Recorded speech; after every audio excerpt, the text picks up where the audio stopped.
being on water is my happy place. Sailing, paddleboarding, down at the beach, down by a river, near a canal. I've always come back to the water. Is really, really important to me.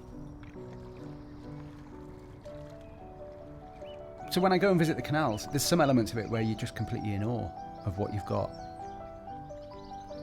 The Forth and Clyde Canal was the world's first sea-to-sea canal. So you look at the vision of the people who were creating this. No roads, no railway lines. So when it opened in 1790, it was almost the internet of its time. It was high-speed travel. It underpinned the development of the city of Glasgow.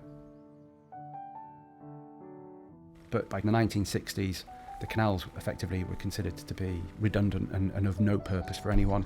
They became contaminated, they became abused, they became places that people considered to be unsafe. You know, the canal was dirty and covered in the algae and, you know, wasn't somewhere safe. I remember talking to a friend and she was saying that her cooker had broke and she had no option but to chuck it in the canal, as if that was what you'd done. It was just a resting place for junk.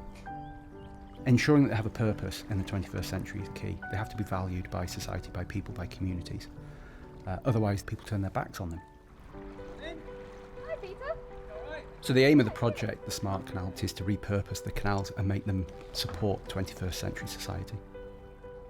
Autodesk is a company that provides technology software to a whole range of industries. I think what makes the Smart Canal smart is that it's using a whole range of technology that's put in place to monitor it on an hourly basis. So it's combining the real-time data as well as forecast data to be able to give that view of what's happening now, but what will happen in the future too.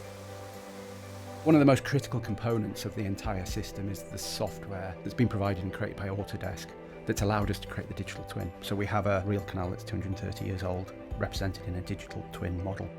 Digital twin software is a digital replica of the real world. The digital twin uses the live data from sensors in the canal as well as forecast data to see when there's going to be flooding. It then is able to operate the sluice gates.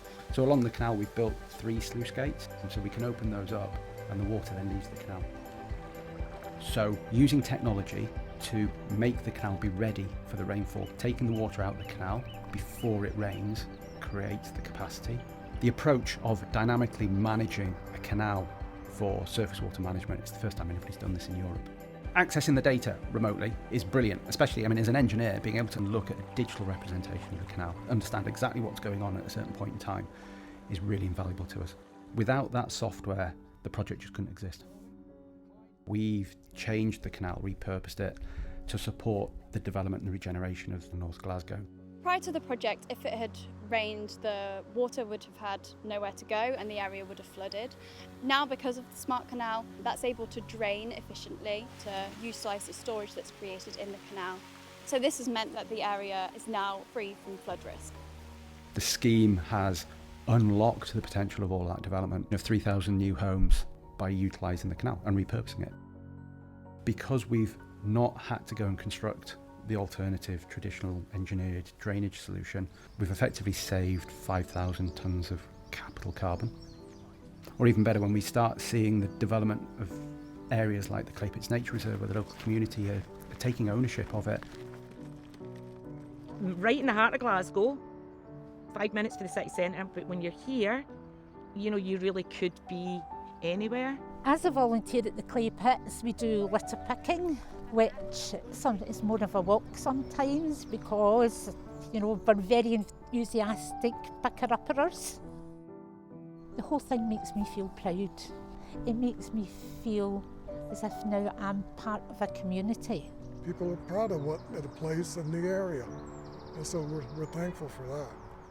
For me, I only actually have to walk along the canal and go up to where the development's taking place and seeing houses being built. And there are people now living in those houses, so the community is starting to grow as a result of this project.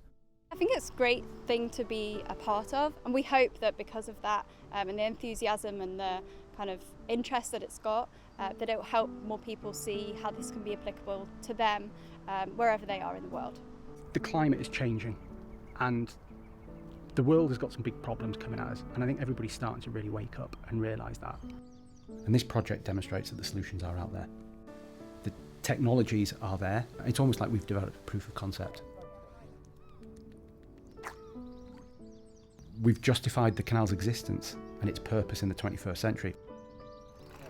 So you start to think of water as being somewhere that you can enjoy. It's a haven for wildlife, a haven for people.